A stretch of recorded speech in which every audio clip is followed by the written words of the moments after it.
পালং শাকের পরোটার জন্য প্রথমে পালং শাক সেদ্ধ করে নিয়ে ব্লেন্ডারে পালং শাক, ধনেপাতা, কাঁচা লঙ্কা এবং আদা দিয়ে ব্লেন্ড করে নেব।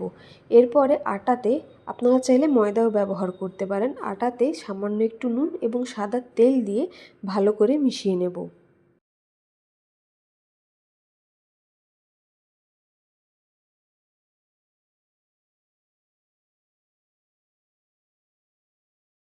আটা ভালো করে মেশানো হয়ে গেলে আমাদের ব্লেন্ড করে রাখা পালং শাকটা আটার সাথে ভালো করে মেখে একটি নরম ডো বানিয়ে নেব।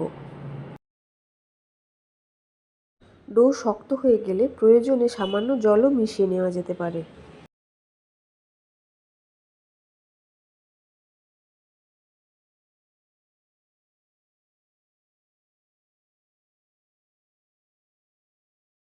ডো বানানো হয়ে গেলে ওপর থেকে সাদা তেল ভালো করে মাখিয়ে ডোটা ঢাকা দিয়ে কিছুক্ষণের জন্য রেখে দেব।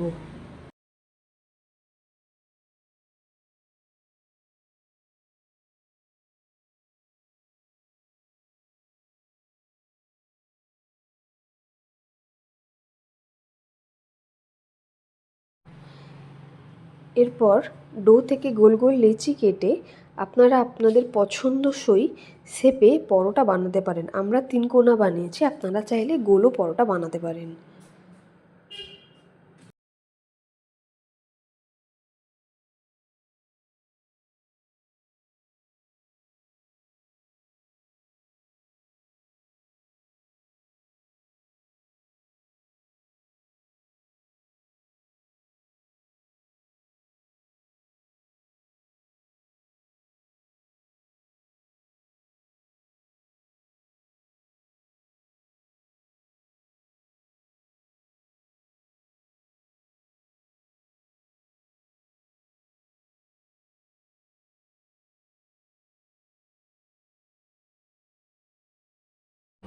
তাওয়া ভালোভাবে গরম হয়ে গেলে তাওয়াতে প্রথমে পরোটাটা এপিঠ ওপিঠ ভালো করে সেঁকে নেব।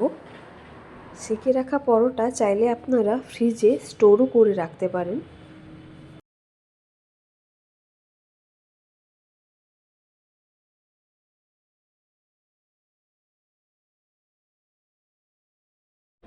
এরপরে দুটো পিঠ ভালো করে সেঁকা হয়ে গেলে সামান্য সাদা তেল বা ঘি দিয়ে পরোটাটা ভালোভাবে ভেজে নিলে তৈরি আমাদের পালং শাকের পরোটা।